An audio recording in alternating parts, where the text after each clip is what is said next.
नमस्कार दोस्तों, स्वागत है आप सभी का online data first YouTube channel पर। इस वीडियो में हम बात करेंगे तमाम लेटेस्ट अपडेट के बारे में जो कि संबंधित है उत्तर प्रदेश के अंदर नई भर्तियों को लेकर 2022 का पूरा जो कार्यक्रम है वो जारी कर दिया गया है। यहाँ पर जानकारी देखने के लिए मिली है कि उत्तर प्रदेश के अंदर किन किन भर्तियों के जो विज्ञापन है वो जारी किए जाएंगे और कौन कौन सी भर्तियों के जो विज्ञापन है वो आपको देखने के लिए मिलेंगे और भी तमाम जानकारियाँ इसको लेकर आप सभी को दी जाएगी। इसके अलावा नई एल टिकट शिक्षक भर्ती को लेकर भी हम बात करेंगे। तो वहीं दूसरी तरफ अगर बात की जाए उत्तर प्रदेश के अंदर लगातार हो रही परीक्षाओं के स्थगित के बारे में, वीडियो को जल्दी से लाइक कर दें, साथ ही शेयर कर दें और चैनल को सब्सक्राइब करना बिल्कुल ना भूलें, जिससे कि आपको इसी प्रकार की ऑथेंटिक और सटीक जानकारियाँ सबसे पहले मिलती रहें। तो चलिए दोस्तों वीडियो शुरू करते हैं। यहाँ पे दोस्तों अगर बात की जाए यूपी के अंदर आने वाले समय के अंदर कई ऐसी भर्तियों के जो विज्ञापन है वो जारी होने हैं। छात्रों की तरफ से लगातार कई भर्तियों को लेकर आयोगों के माध्यम से मांग भी की जाती है कि इन भर्तियों के जो विज्ञापन है वो जारी कर दिए जाएं। उसी को लेकर यहाँ पर विस्तृत कार्यक्रम जारी किया गया है, जिसकी जानकारी मैं आपको एक एक करके देता हूँ। तो सबसे पहले दोस्तों अगर बात की जाए ऑफिशियल नोटिफिकेशन को लेकर, तो दोस्तों यहाँ पे आप सभी को देखने के लिए मिल जाएगा। अगर बात की जाए 2022 की भर्तियों को लेकर विस्तृत कार्यक्रम यहाँ से जारी कर दिया गया है, जिसकी जानकारी आप सभी के सामने यहाँ पर भी लिखी हुई है। जैसा कि दोस्तों आप सभी देख पाएंगे, उत्तर प्रदेश लोक सेवा आयोग के माध्यम से वर्ष 2022 के अंदर होने वाली भर्तियों को लेकर जो कार्यक्रम है वो जारी कर दिया गया है। इसके अनुसार आप सभी की तमाम भर्ती परीक्षाएँ और जो भी चीज़ें होंगी वो आपको इसके अंदर देखने के लिए मिलेंगी। इसी को लेकर पहले नंबर पर आप सभी के सामने जो भर्ती देखने के लिए मिलती है वो प्रोग्रामर ग्रेड 2 की कंप्यूटर ऑपरेटर को लेकर देखने के लिए मिलेगा, जिसके बारे में परीक्षा की तारीख का ऐलान कर दिया गया है कि 5/3/2022 को आप सभी को देखने के लिए मिलेगी। लेकिन इसके अलावा अगर बात की जाए दूसरी परीक्षा को लेकर, तो वो उसके बारे में भी जानकारी यहाँ पे आप सभी के सामने दी गई है। इसी के साथ अगर बात करें नीचे और भी अगर बात की जाए प्रवक्ता भर्ती को लेकर, तो इसकी जो परीक्षा देखने के लिए मिलेगी 13/3/2022 के सामने करवाई जाएगी। मुख्य परीक्षा की बात की जा रही है। इसके अलावा असिस्टेंट प्रोफेसर की अगर बात की जाती है तो 15/3/2022 को देखने के लिए मिलेगी। साथ ही प्राविधिक शिक्षा की अगर बात की जाए तो वो जो आपकी परीक्षा होगी 22/3/2022 तक होगी। इसी के साथ सम्मिलित राज्य प्रवर अधीनस्थ की अगर बात की जाती है तो इसकी जो परीक्षा होगी वो 23/3/2022 को देखने के लिए मिलेगी। इसके अलावा और भी तमाम परीक्षाओं को लेकर नीचे जानकारियाँ देखने के लिए मिली हुई हैं। यहाँ पर दोस्तों आप सभी के सामने देखने के लिए मिल जाएगा स्टाफ नर्स को लेकर जो और भी भर्तियाँ आने वाली हैं उनकी परीक्षा को लेकर यहाँ से आप सभी को देखने के लिए मिलेगा। यहाँ पे लिखा हुआ है कि स्टाफ नर्स की जो पुनर्विज्ञापन मतलब कि एक नया विज्ञापन जारी किया जाएगा और उसके बाद में इसका जो नया विज्ञापन है वो जारी होगा। उसकी परीक्षा 10/4/2022 को होगी। इसके अलावा अगर बात की जाए और भी तमाम परीक्षाओं को लेकर, तो यहाँ पे आप सभी को समीक्षा अधिकारी सहायक समीक्षा अधिकारी को लेकर 24/4/2022 को परीक्षा देखने के लिए मिलेगी। इसके बाद राजकीय आश्रम पद्धति की जो मुख्य परीक्षा होगी वो आपको 1/5/2022 को देखने के लिए मिलेगी। इसी के साथ यहाँ पे 12वें नंबर पर एक और परीक्षा को आरक्षित किया गया है। अब इसके अंदर हो सकता है कि किसी नई भर्ती परीक्षा को लेकर जो विज्ञापन है वो जारी करना हो, लेकिन इसके बारे में आयोग की तरफ से अभी तक कोई जानकारी नोटिफिकेशन में नहीं दी गई है। पशु चिकित्सा अधिकारी की अगर बात की जाए तो 2020 की जो परीक्षा होगी 15/5/2022 को देखने के लिए मिलेगी।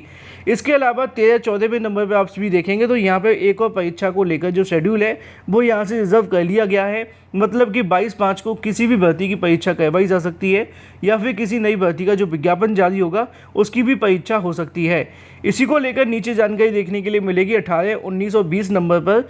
यहाँ पे भी 9/6 से लेकर 22/6 और 3/7 को जो परीक्षा होने वाली हैं उन सभी को आरक्षित कर दिया गया है।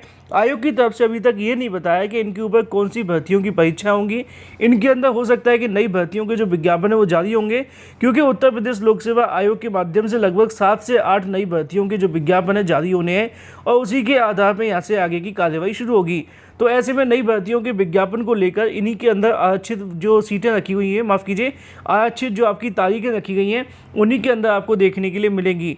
इसके अलावा अगर बात की जाती है स्टाफ नर्स की मुख्य परीक्षा को लेकर भी नीचे जानकारी दी गई है। ऐसे में आप सभी के सामने नीचे और देखने के लिए मिलेगा 28, 29, 30, 31 और 32। ये सभी जो आप सभी के सामने लिखी हुई ये भी यहाँ पे आरक्षित की गई हैं। इनको आरक्षित किए जाने का मतलब सिर्फ इतना है कि इन पे नई भर्तियों के जो विज्ञापन है वो जारी होंगे और उसके बाद में इनकी परीक्षा की तारीखों का ऐलान किया जाएगा।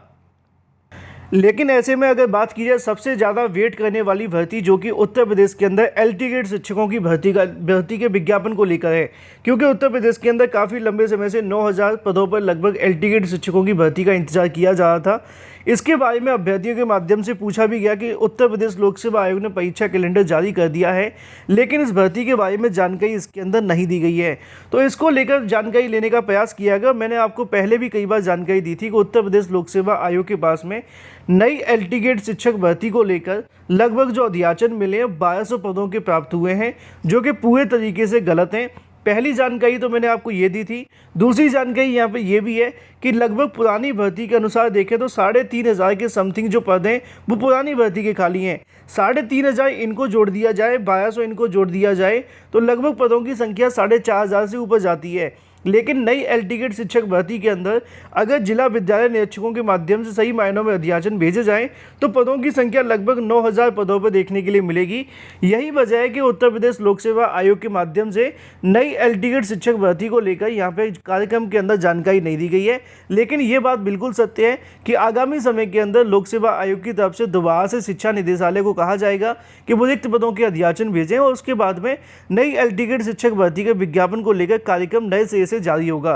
तो फिलहाल एलटी गेट को लेकर ये परेशान नहीं होना कि भर्ती नहीं आएगी, भर्ती अवश्य आएगी, लेकिन जब तक अध्याचन पूरे नहीं आ जाते तब तक एलटी गेट के लिए थोड़ा सा इंतजार करना होगा। यही वजह है कि एलटी गेट के बारे में यहाँ पे जानकारी नहीं दी गई है। जल्दी शिक्षा निदेशालय जाकर छात्रों की तरफ से वार्ता की जाएगी कि उनकी तरफ से रिक्त पदों के जो अध्याचन है वो उत्तर प्रदेश लोक सेवा आयोग को सही तरीके से भेजे जाए, जो कि लगभग 8 से 9000 पदों के हो सकते हैं। तो ये तो बात हो जाती है नई एलटी गेट शिक्षक भर्ती को लेकर। लेकिन दोस्तों वहीं दूसरी तरफ अगर बात की जाए उत्तर प्रदेश के अंदर होने वाली तमाम परीक्षाओं को स्थगित कर दिया गया है। अगर आपने देखा होगा तो यूपीपीएससी की तरफ से एक एक करके लगभग सभी परीक्षाएं स्थगित कर दी गई हैं। इसके अलावा यूपीएससी की सभी परीक्षाएं स्थगित हो गई हैं। मतलब उत्तर प्रदेश के 2 भर्ती बोर्ड यूपीपीएससी और यूपीएससी अब ये किसी परीक्षाओं का आयोजन नहीं करवाएंगे कोरोना संक्रमण के चलते, और ये जो सभी परीक्षाएं वो मार्च तक स्थगित हो चुकी हैं। लेकिन ऐसे में एक और बड़ी परीक्षा का आयोजन आप सभी के सामने होना था हाईकोर्ट की तरफ से, उसको भी यहाँ से रद्द कर दिया गया है। लेकिन अब यहाँ पर सवाल कहीं ना कहीं यूपीटीईटी परीक्षा को लेकर उठते हुए दिखाई दे रहे हैं कि यूपीटीईटी परीक्षा के बारे में क्या होगा। मुझसे भी बहुत सारे अभ्यर्थी कहे कि इस परीक्षा को लेकर स्थगित होना चाहिए। कुछ अभ्यर्थी को ऐसा कहना है कि परीक्षा स्थगित नहीं होनी चाहिए।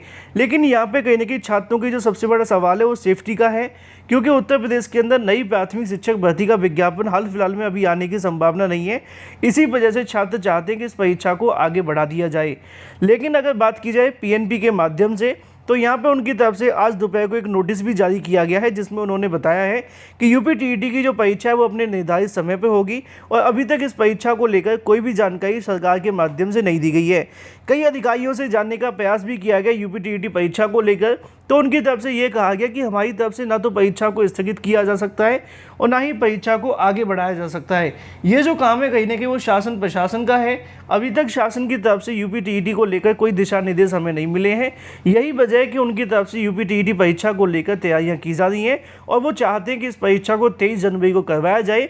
जब उनके सामने ये सवाल रखा गया कि कोरोना के संक्रमण के चलते अगर अभ्यर्थी संक्रमित होते हैं तो क्या होगा, तो उनकी तरफ से कहा गया कि हम तो सिर्फ अधिकारी हैं, यहाँ पे हमारे पास जो भी यहाँ से कहने की दिशा निर्देश प्राप्त होते हैं शासन की तरफ से, हम उनको पूरा करते हैं, अपनी तरफ से कुछ नहीं कर सकते हैं।